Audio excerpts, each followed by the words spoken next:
너는 내게 부르짖으라. 내가 알지 못하는 크고 은밀한 일을 내게 보이리라. 아멘. 하나님의 입김을 들이마시고 우리 입김이 서리도록 기도하며 크고 은밀한 세계로 들어갑시다. 오늘 본문은 지난주 한 3일 전에 새벽 설교를 하면서 지난 주일은 또 이 본문으로 설교했고 오늘 또 같은 본문을 읽었습니다. 제가 아마 이 목회를 하면서 3번 본문을 가지고 연이어서 말씀을 전하는 건 처음인 것 같습니다. 지난 주일부터 지난 주일 그 당시의 주일 설교를 가지고 하루는 새벽에 하루는 지금 나누고 있는데 많이 듣는 게 좋은 말씀을 많이 듣는 것도 물론 우리에게는 은혜가 되고 또 우리의 삶을 뒷받침하고 새로운 영적인 연료를 제공하는 중요한 부분이 되겠지만은 많이 듣는 것보다 또 중요한 거는 우리 삶의 실제로 그렇게 변화된 삶을 살아내느냐 그 포인트를 만들어내는 게 상당히 중요한 것 같습니다. 그래서 오늘 한 주의 삶을 점검하는 지난주일 설교 말씀으로 점검하는 그런 시간을 가지면 좋겠다라는 감동을 받았습니다. 물론 뭐 다시 설교를 전부 다 썼기 때문에 뭐 똑같지는 않고 하지만 대동소이한 그런 설교의 내용을 실제 우리 삶에서 비추어서 적용하는 부분들을 우리가 함께 생각해 보겠습니다. 설교를 전체로 보니까 4가지 질문을 우리가 끄집어내 살펴볼 수 있을 것 같습니다. 그 4가지 질문 차례로 지난 주일 설교했던 본문들, 그러니까 성경과 또 설교한 내용, 이거를 우리가 한번 같이 살펴보겠습니다. 첫 번째 겟세마네에 대해서 우리가 살펴봤는데 겟세마네의 뜻이 뭘까요? 그게 첫 번째 질문입니다. 겟세마네라는 뜻이 뭐죠? 네? 기름 짜는 틀. 그죠? 기름 짜는 틀. 그 예수님께서 실제로 거기에서 땀이 핏방울 떨어지듯 보이는 것처럼 기름을 짜는 그 장소에서 기도했습니다. 그래서 땀을 짰던 그 예수님에게는 땀을 짜면서까지 기도하셨던 기도처입니다. 그래서 우리 교회도 올 한 해 입김이 서리기까지라는 비전을 주셨는데 입김이든 땀이든 피든 그 무엇이든 그 절박한 삶의 기도의 지점을 우리에게 보여주는 거잖아요. 뭐 절박하지 않으면 그냥 편안하게 편안한 장소에서 편안한 타임에 내가 선택해가지고 기도할 수 있겠죠. 상당히 고상하고 우아하게 기도할 수 있겠죠. 하지만 절박한 이슈가 나에게 던져지면 그렇게 기도할 겨를이 없는 겁니다. 그게 바로 겟세마네입니다. 그래서 우리 교회도 그렇게 절박한 교우들 또 절박한 우리 이웃들이 언제든 찾아와서 기도하는 곳이 되었으면 좋겠다. 교회가 늘 열려 있어야 되는데 그런 자성 섞인 고백을 했었습니다. 그래서 이걸 교회를 어떻게 열까라고 첫 번째 설교에서 그렇게 고민을 나눴는데 하나님께서는 무한 시간 오픈 대신에 교회 열쇠를 무한으로 복사의 제공을 지난 주일 2번째 시간에 선포하게 하셨습니다. 교회 열쇠를 20개를 복사를 우리 교육자 팀에서 완료해 주셨고 또 열쇠를 찾는 분들이 계셨습니다. 이게 말씀의 적용입니다. 고민을 나누고 솔직하게 고민을 나누고 그랬더니 하나님께서 인도해 주셨고 그랬더니 실제로 그 인도의 팔로업이 이루어지고 내 삶의 적용이 이루어지고 그 3단계가 큐티하는 방법입니다. 말씀을 읽고 관찰하고 그 다음 거기에 대한 해석을 주시고 그 다음에 실제로 삶이 변화되는 적용이 있어야 되는 거죠. 이게 온전한 성경 읽기 방법이고 가장 오래된 성경으로 사는 방법입니다. 뉴욕 우리 교회 안에서 성도들이 기도할 수 있는 그런 기도처가 되기를 여러분들께 노력해 주시고 또 함께 기도해 주시면 고맙겠습니다. 뉴욕 우리 교회는 성령의 기름을 짜내서 기도처가 되는 곳이면 좋겠습니다. 지성소의 휘장을 찢어서 은혜의 보좌 앞에 담대하게 나올 수 있는 성도만의 특권을 우리 교우 여러분들이 누리게 되기를, 마음껏 누리게 되기를 주 이름으로 축복합니다. 두 번째, 본문은 이 예수님의 눈으로 읽는 게 사실은 핵심입니다. 만일 가능하시다면 이 잔을 내게 지나가게 하시오되 아버지 원대로 하옵소서. 아버지에게 자기를 내맡기는 예수 그리스도의 눈으로 이 성경 입장에서 성경을 읽는 게 핵심입니다. 하지만 지난 3번에 걸쳐서 우리가 함께 나눈, 오늘까지 3번에 걸쳐 나눈 말씀은 제자들 입장에서 제자들의 눈으로 성경을 읽는 겁니다. 성경의 위력이라고 하는 것은 어떤 처지에 있는 사람의 눈일지라도 읽으면 하나님께서 역사해 주십니다. 그러니까 제가 지금 이 교회 예배당 안에 있는데 이쪽 방면에 있는 사람도 이쪽 방면에 있는 사람, 이쪽 전부 다 저의 다른 앵글을 보게 되는 거죠. 그리고 자기가 본 거를 얘기할 수 있는 겁니다. 그게 전부 다 다를 수 있는 겁니다. 마찬가지로 성경이 가지고 있는, 근데 저는 제가 보고 있는 것만 서로 마주할 수 있습니다. 성경은 그렇지 않습니다. 성경은 각자의 삶의 자리에서 어떤 시대일지라도 어떤 상황에 처해 있을지라도 그 성경을 읽는 사람들에게 부딪혀서 말씀해 주시고 응답해 주시고 역사해 주시는 게 성경입니다. 2000년 동안이나 끊임없이 그게 가능하다는 것은 정말 믿겨지지 않는 놀라운 기적 중의 기적입니다. 성령의 역사입니다. 그래서 오늘 제자들 눈으로 입장해서 읽어보면 겟세마네에서 보인 예수님이 뭐라고 그랬죠? 충격적이라는 표현을 썼습니다. 이 제자들 입장에서는 예수님 평상시에 보여줬던 모습이 절대 아니었습니다. 예수님의 우선 말투, 그 다음에 예수님의 표현, 예수님에게는 금지된 용어라고 자신이 말씀했던 표현, 멘탈, 또 기도까지, 심지어는 기도의 결과까지 전부 다 평상시와 달랐습니다. 물론 그때 대부분의 시간 제자들은 자고 있었기 때문에 이거를 전부 다 포착할 수는 없었겠지만 예수님께서 그 사건 이후에 말씀해 주셨던지 성령께서 제자들, 특별히 오늘 이걸 기록하는 마태에게 영감, 감동을 주셨던지 여튼 후에 이거를 알고 오늘 이 본문을 쓴 겁니다.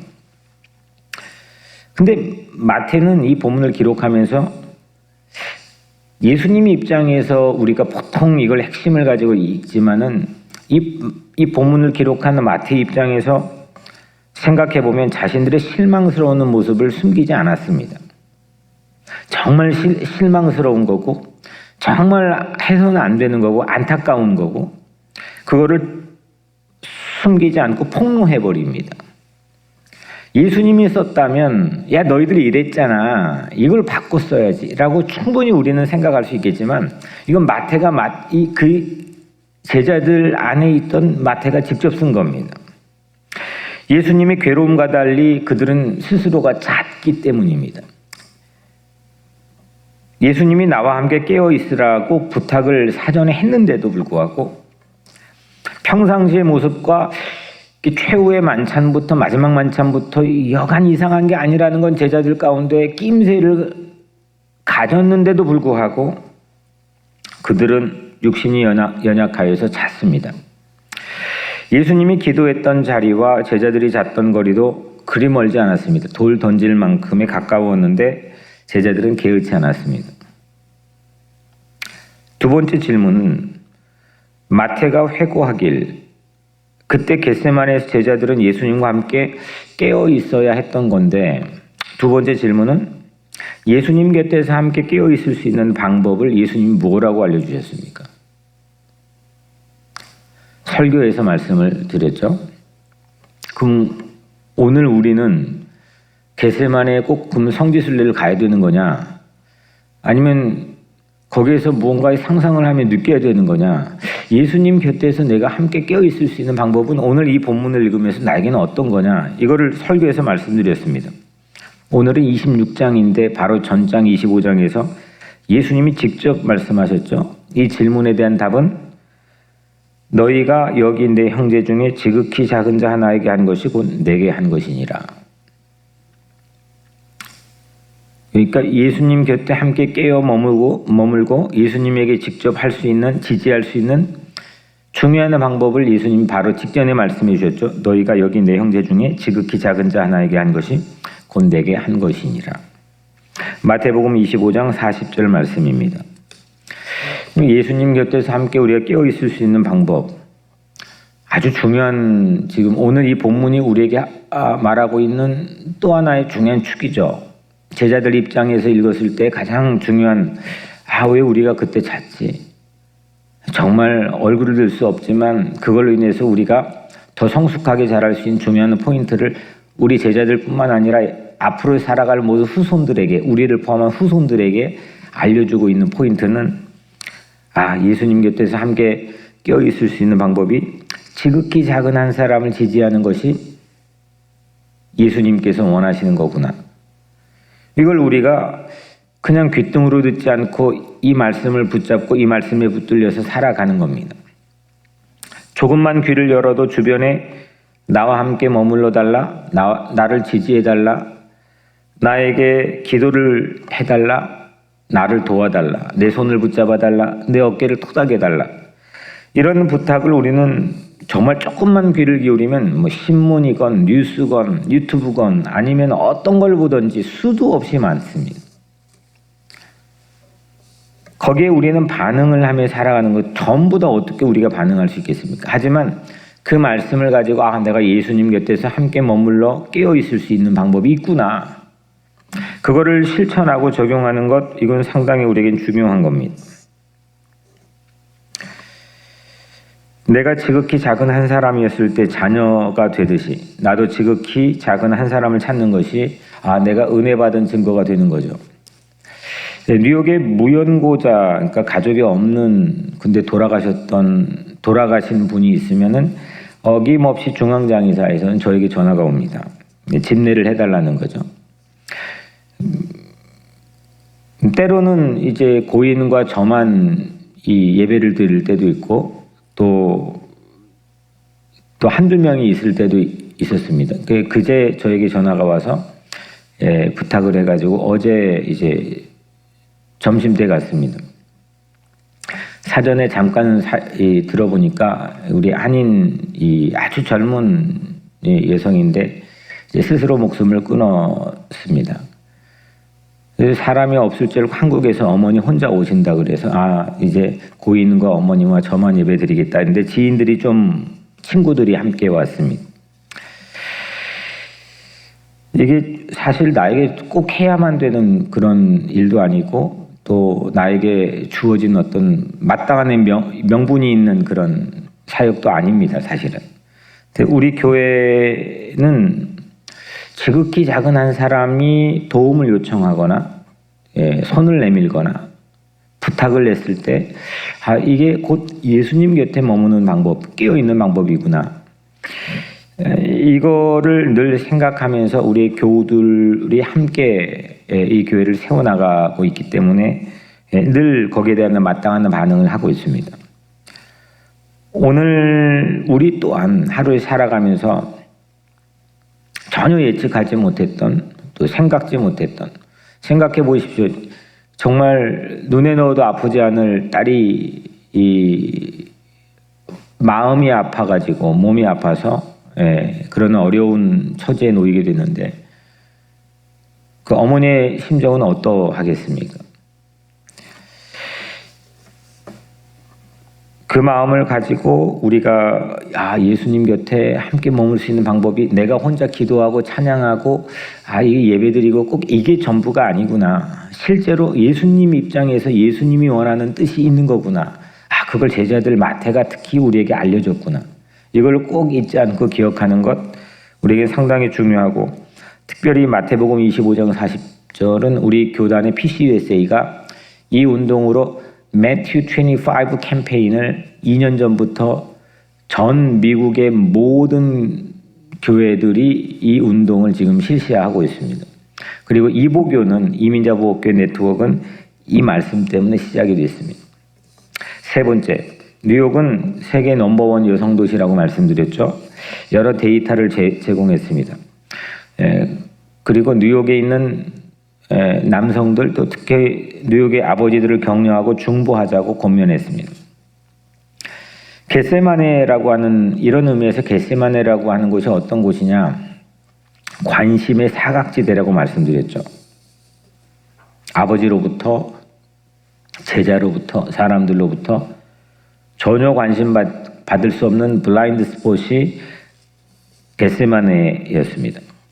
그러면서 나의 해방일지란 드라마의 대사 하나를 여러분들이 소개해 드렸죠. 할 일 줘요? 날 추앙해요. 난 한 번도 채워진 적이 없어. 그러니까 날 추앙해요. 가득 채워지게. 사랑으로는 안 돼. 추앙해요. 추앙은 어떻게 하는 건데? 응원하는 것. 넌 뭐든 할 수 있다. 넌 뭐든 될 수 있다. 응원하는 것. 이 짧은 대사로 지금 한국의 새로운 신드롬이 펼쳐지고 있다는데, 여튼 예수님의 대사를 우리가 보면은 예수님의 이 비슷한 맥락에서 예수님의 대사는 나와 함께 깨어 있으라. 이게 예수님의 대사라는 겁니다. 아주 비슷한 맥락입니다. 뭐가 참된 월십이고 추앙인지. 그래서 세 번째 질문은 이겁니다. 을을 대변하는 겟세마네라는 곳, 갑이 아닌 을을 대변하는 겟세마네에서 나와 함께 있으라. 이 예수님의 대사를 두 가지로 읽자고 제안했는데 그게 뭐냐는 겁니다. 지금까지 말씀드린 거죠. 첫 번째는 을이 되신, 사람이 되시고 처형수가 되기 일보 직전이고, 그리고 버림받는 자의 자리에 지금 서신 이 겟세마네 예수님, 그 예수님께서 오히려 그 자리에서 추앙을 부탁한다는 겁니다. 월십을 부탁하고 내 옆에서 함께 깨어 있어 달라는 겁니다. 두 번째, 그 예수님 안에 아웃사이더들, 을들, 지극히 작은 한 사람들, 그 사람들을 향한 지지로 오늘 말씀을 읽을 수 있어야 된다는 겁니다. 이 두 가지가 진정한 월십이라고 구약성서는 초지일관 말씀하고 있습니다. 추앙은 을들의 연대이고, 추앙이라고 하는 것, 월십이라고 하는 건 사실은 을들의 연대입니다. 그리고 을들의 영혼입니다. 그리고 을들의 응원입니다. 갑이 을에게 윽박질러서 받고자 하는, 그게 하나님께서 우리에게 요구하는 예배가 아니었다는 걸 이사야도 예언자들의 수도 없이 우리에게 말하고 있습니다. 그건 지긋지긋하다는 겁니다. 그건 하나님께서 말씀했습니다. 우리도 관심의 사각지대인 을들의 동산인 겟세마네에 있을 수 있습니다. 거기에서 예수님과 함께 깨어 있자는 겁니다. 예수님을 진정으로 월십하고 예배하고, 그리고 예수님 안에 있는 지극히 작은 한 사람을 지지하고 예수와 함께 머물러 사는 겁니다. 마지막 네 번째입니다. 겟세마네에서 낯선 예수님 우선 첫 번째 만났고, 겟세마네라고 하는 관심의 사각지대의 장소에서 첫 번째 낯선 예수님을 만났고, 두 번째 그분 안에 있는 지극히 작은 자들을 봤고, 세 번째 뉴욕의 아버지들도 봤습니다. 이게 참, 이 말씀 저도 전하면서 통쾌했는데, 네 번째 겟세마네에서 꼭 마주해야 될 가장 중요한 분이 누구냐는 겁니다. 겟세마네에서 예수님 봤고, 낯선 예수님 봤고, 지극히 작은 한 사람들 봤고, 그리고 해석적으로 이 땅에 우리 주변에 뉴욕의 아버지들을 봤는데 꼭 놓치지 않고 마주해야 될 분이 누구냐 이겁니다. 네 번째 질문입니다. 누구죠? 아버지 하나님입니다. 아버지 원대로 하옵소서. 이게 예수님의 기도죠.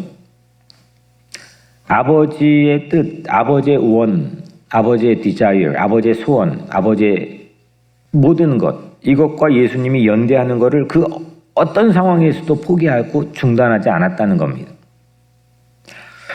세상 드라마에서, 이 나의 해방일지라는 세상 드라마에서 사람들이 열광하고, 이게 바로 그거야. 내가 그거 결핍되었어. 과감히 여자가 남자에게 나를 추앙해요 말해? 이게 없는 컨셉인데, 사람들이 이 신선한 모티브로 사람들의 결핍을 채워줬습니다. 신드롬을 만들어냈습니다. 근데 그건 그때뿐입니다. 실제 그러면 그 드라마 보고 추앙할 수 있는 그런 가치 있는 삶을 내가 살 수 있느냐? 그 드라마라는 건 그때뿐입니다. 세상 드라마에서 왜냐 아무리 신선한 모티브, 을들의 연대, 경기도 이 노른자를 감싸고 있는 흰자들의 연대, 이걸 가지고 사람들의 결핍을, 통쾌함을 아무리 채워줬다고 해도 세상의 한계는 거기까지입니다.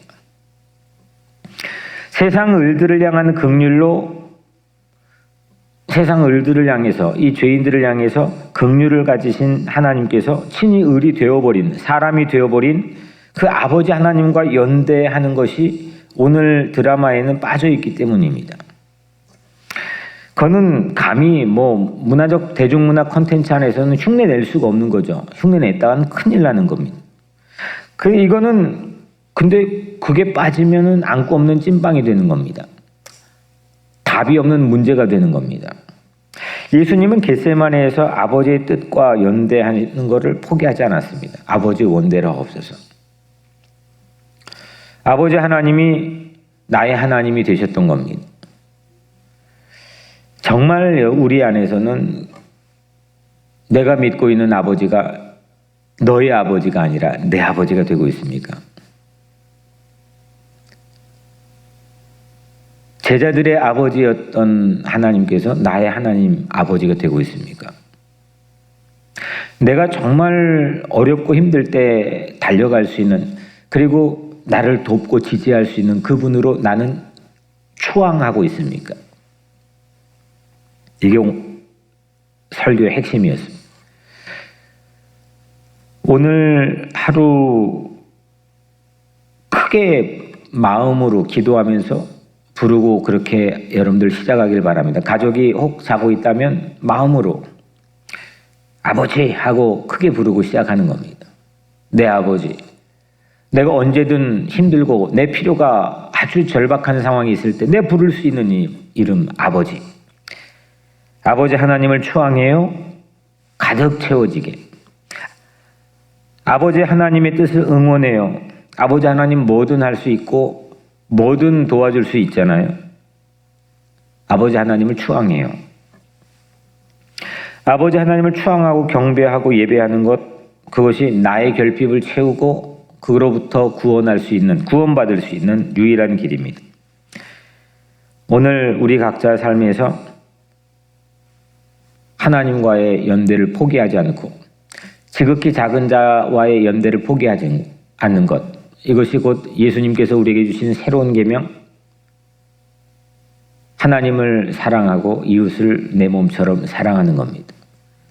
이게 성경의 요약이고 옛 계약인 구약과 새로운 계약인 신약의 요약입니다. 그 뜻과의 연대를 포기하지 않는 것, 그게 오늘 하루의 시작이 되길 바라고 여러분의 결핍을 이 아침에 추앙, 워십이 가득 채워지는 그런 하루가 시작되기를 주의 이름으로 간절히 축원합니다. 오늘 이 말씀 붙들고 같이 기도합니다. 오늘 제가 속한 우리 노회의 정의위원회의 모임이 줌으로 저녁에 있게 되는데 우리 노회를 위해서도 기도해 주시고, 그리고 교육부 연합수련회를 지금 준비하고 있는데 연합수련회를 위해 기도해 주시고, 또 돌아오는 주에는 교육부에서 수료자 15명이 있습니다. 여러분들이 특별히 부탁했는데 15명을 위해 기도해 주시고, 우리 태권도를 주일날 하고 있는데 노란띠 심사가 있습니다. 이를 이끄는 송재현 우리 집사님을 위해 기도해 주시고, 몸이 아픈 분들을 위해 기도해 주시고, 여러분들 각자 하루의 삶, 또 오늘 특별히 이 말씀 붙들려서 4가지의 흐름을 따라 기도해 주시기 바랍니다. 제가 기도하겠습니다. 은혜로우신 아버지 하나님, 우리 교회가 정말 뜨거운 기도처가 되게 도와주옵소서. 절박하게 하고 싶을 때, 기도해야만 할 때 우리 교회와 엎드려 기도할 수 있는 곳 되게 도와주옵소서.